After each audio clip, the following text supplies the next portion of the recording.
What are you doing right now? Is it something that you really love? Millions of people at this very second are doing exactly what makes them happy.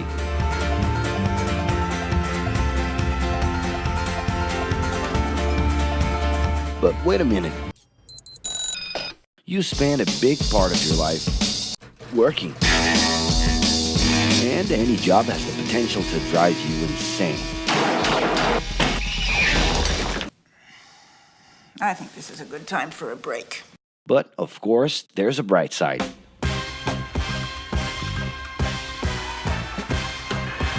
And the best thing, time off. As a matter of fact, the way we work influences new trends and behaviors in society. And if some things are new and different to you, and to everyone else, it's good to know that the ones who really captured the idea are those young millennials. Otherwise known as Generation Y, G, we, globalists. Okay. We know you heard about this. They represent a new workforce in the global market and have high aspirations. Half of them already have or plan to open their own businesses. Because of their digital, liquid, and collective mindset, they are affecting the way we produce and work in the future. Sounds complicated? Actually, keeping things simple was the motto that baby boomers worked by in the 60s and 70s. Rules were a lot clearer back then. The workspace was confined to the office. Responsibilities were individual-based and very specific, and you knew exactly the right time to start and finish your day. At that time, after the World Wars, the institution represented the security that everyone was dreaming about. Because of this, it made total sense to be a company man and respond well to linear and hierarchical structures. But be careful. Once you chose a career, it was a decision that would pretty much last for the rest of your life. Older workers would teach young ones because putting in long years of experience was essential if you wanted to grow within the company. Having a job would guarantee social status and was the first step towards marriage and a first kid 9 months later. Work didn't mix with personal life. No bringing work home. But baby boomers worked a lot. It's been a hard day's night. And this had to do with keeping a deep sense of discipline and honor. Day-to-day sacrifices guaranteed that the family would be taken care of, and they knew that a big payoff would come, even if it would take a while.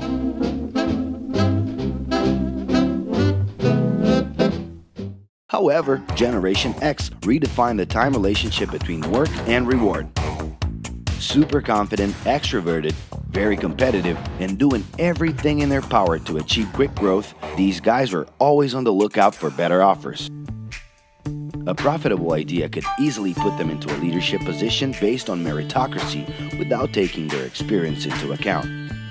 As they searched for more ways to personally stand out and be professionally independent, they relied on degrees, including MBAs and PhDs, to get ahead of their competitors.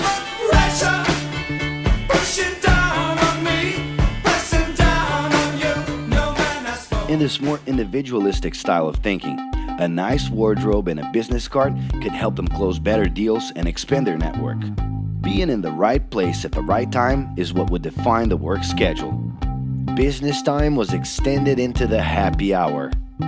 This mix between personal and professional life turned a workaholic into someone who was admirable and even sexy. In the grace of your love.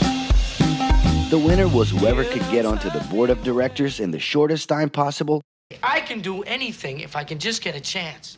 and thus immediately live out the pleasures of this achievement. You want the money, you control the witness. I'll leave you lonely, don't move you into business. But today, the journey's a little different. It really seems more important to have fun on the ride than to make it to the final destination.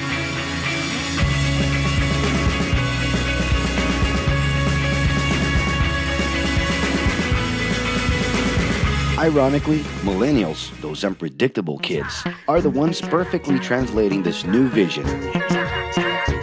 In a time when pleasure determines professional accomplishment, they know, like no one else, how to recognize opportunities that link passion with work. It's not right, but it's now or never. The creative economy, new professions, an entrepreneurship boom, and the new collective power are painting a brilliant and never-before-seen scenario. No wonder millennials are so impatient. The speed at which they connect with the world sets the pace for their work relations. Projects that only will make a difference in the long term just don't stimulate them. And they need constant feedback so they can feel that their efforts are being recognized. So? It's great. I love it. The traditional pyramid inside of companies doesn't really fit with these anxious young people. They're excited about working with older generations, but only if the relationship is on equal terms and with mutual respect. It's all about exchanging knowledge, no matter your age. Being that millennials find empowerment in discovering things on their own. It's natural for them to diversify their channels and seek out informal types of education instead of simply picking out a major. In the end, professional commitment is not just a norm.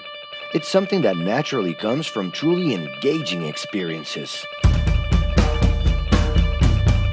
Besides having a job, it's become more important to have a purpose that can be carried out in different forms at the same time.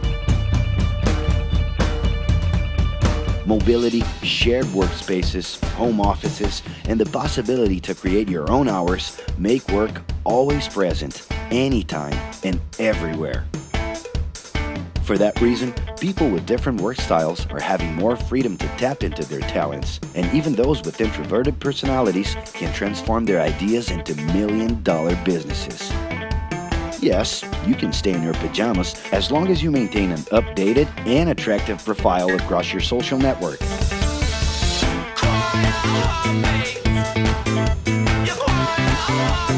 As you can see, flexibility is really the way to go. Millennials are fascinated when they get involved in works in progress and feel motivated by learning new skills. They're excited about an open and forever beta world where testing and messing with something unfinished is the only way to create the new. Millennials need more than ever to feel autonomous, and they're exhilarated by the challenge to develop and participate collaboratively.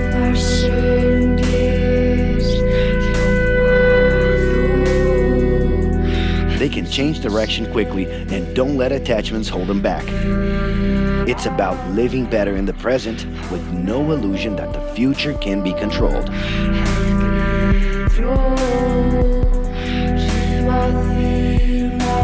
That's because of one simple thing.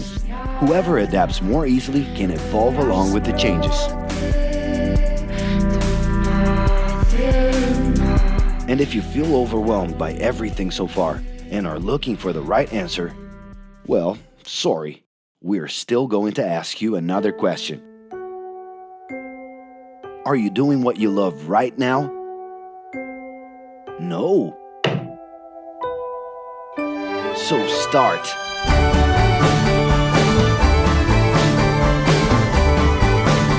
The clock is ticking and your life is in a hurry. Discover your life's purpose and make it happen. Loving your work will put you in motion. It's the only way to lead a fulfilling life every day.